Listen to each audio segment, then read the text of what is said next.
Hi friends, எல்லாம் எப்படி இருக்கீங்க? குழி பணியாரம் எப்படி செய்யுதுன்னு பார்க்கலாம் வாங்க.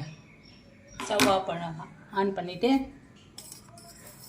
எண்ணெய் ஊற்றாமல் கொஞ்சமாக கடுகு உளுத்தம்பருப்பு போட்டுக்கலாம். கடுகு பொரியட்டும். கடுகு பொரிஞ்சிச்சு, கொஞ்சமாக சீரகம் போட்டுக்கலாம்.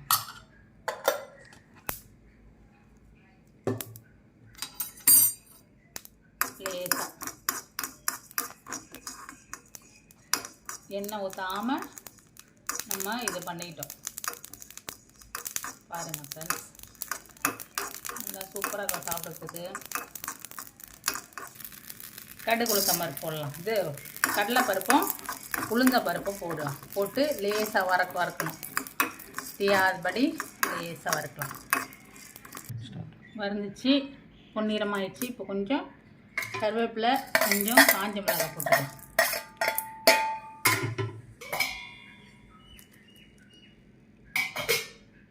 லேசாக வதக்கிட்டு என்ன பண்ணணும் பாருங்கள் ஃப்ரெண்ட்ஸ், லேசாக வதக்கினா போதும்.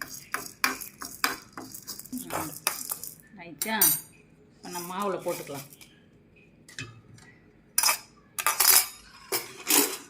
போட்டு மாவு மிக்ஸ் பண்ணிக்கலாம்.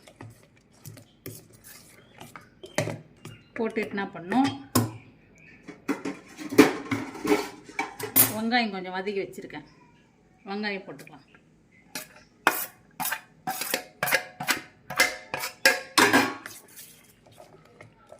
அவ்வளோதான். வெங்காயம், கருவேப்பிலை, கடுகு, உளுத்தம்பருப்பு, கடலைப்பருப்பு பார்த்திங்களா? அதுதான். இது நம்ம குழி பணியாரம் செய்யலாம். குழி பணியாரம் சட்டி வந்து நம்ம சூடாயிடுச்சு. கொஞ்சமாக எண்ணெய் விட்டுக்கலாம். ரொம்ப வேண்டாம், கொஞ்சமாக விட்டுக்கலாம். எண்ணெய் விட்டுட்டு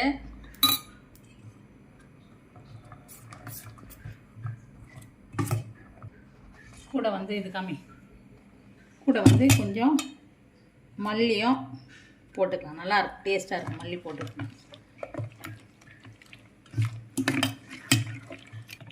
மல்லி, காஞ்ச மிளகாய், உளுந்தம்பருப்பு, கடலைப்பருப்பு, கடுகு, கருவேப்பிலை இதெல்லாம் போட்டு நம்ம மிக்ஸ் பண்ணியாச்சு ஃப்ரெண்ட்ஸ். இப்போ பாருங்க, ஊற்றுறேன்.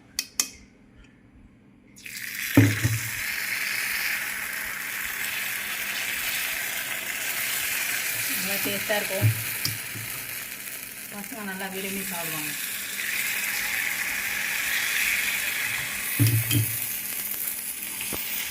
சிம்மில் வச்சுக்கோங்க ஃப்ரெண்ட்ஸ். ஒரு பக்கம் வந்துச்சு, இப்போது திருப்பி போடலாம். இதுவாக தான் செய்யணும்.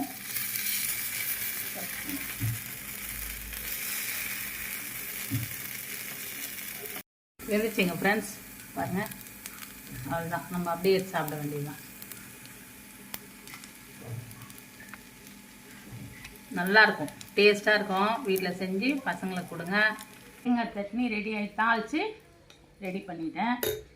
இதுவும் இட்லியும் தாளித்து இட்லி ரெடி. நல்லா இருக்கும். வீட்டில் எல்லோரும் சாப்பிட்லாம். தாராளமாக செய்யுங்க. தேவையான அளவுக்கு சாப்பிடுங்க.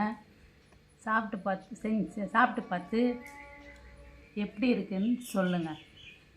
லைக் பண்ணுங்கள், சப்ஸ்கிரைப் பண்ணுங்கள், பெல் ஆன் பண்ணி வச்சு.